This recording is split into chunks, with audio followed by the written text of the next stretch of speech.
And I would guess, and tell me if I'm wrong, that Antioch gives you that much more so than Yale did.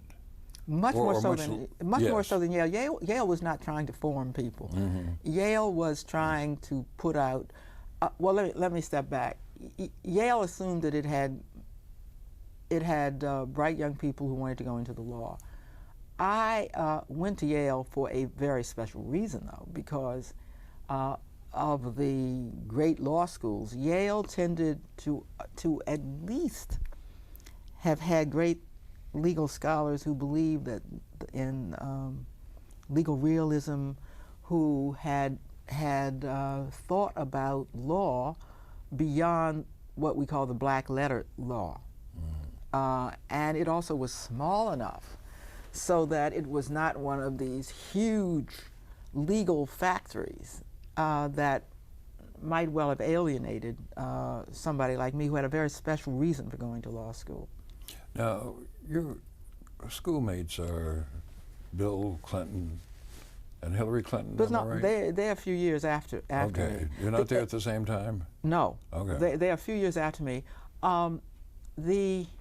It's important to note, though, that another reason I chose Yale was because Yale allowed you to get a master's degree and a law degree at the same time. Now, and why was that important? And it was absolutely not important. What had been important was, and here's where I owe Antioch a great deal, because the social action, the notion about converting what you believe into action was very much alive there. But as I said, it was an intensely intellectual atmosphere. Most people went on to get a PhD. It was amazing. I would say almost the average graduate was to get the PhD. There were maybe 3 of us who went to law school, 2 of the 3 to Yale, and 3 or 4 to medical school. But basically, people were going on for greater knowledge. And as much as I wanted to be a civil rights lawyer, I really did believe it was a trade. It was a craft. It did not necessarily take the mind and expand it to understand the world. Meanwhile, I had studied history. C. Vann Woodward and John Morton Blum, I would say without doubt the greatest historians of their period, were both teaching there. So somehow I thought I could have both worlds. I would study history, American studies. I would study law, so I went to law school 4 years. First year only law, third year only law, second and third year part law, part graduate school.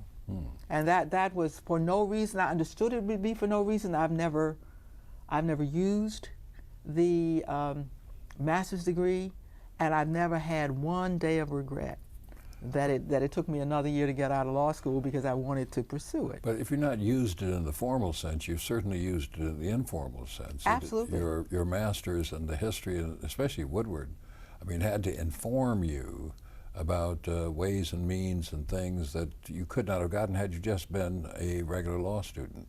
Oh, absolutely. I mean, the notion of being able to sit there and listen to see what is different about, what am I hearing that's different, what makes this a great man.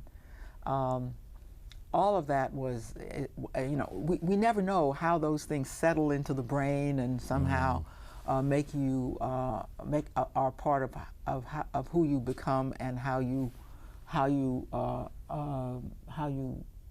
the cumulative effect of how you run your life. But I'm certain that was important to do. I mean, it is important to me not only to develop myself professionally.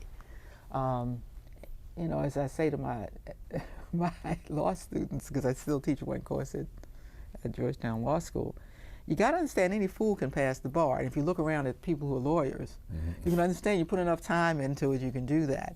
Well, see, I don't think that's true of intellectuals. I think it's a more rarefied, more competitive, deeper pursuit and calling, where you are reading all the time to try to expand yourself, to try to understand your discipline, and through it other things. Now, we do that. Legal scholars do that as well, but it's far more precisely pointed toward narrow parts of what most people would consider the life of a human being, because it's in the law books, it's in the development of the law.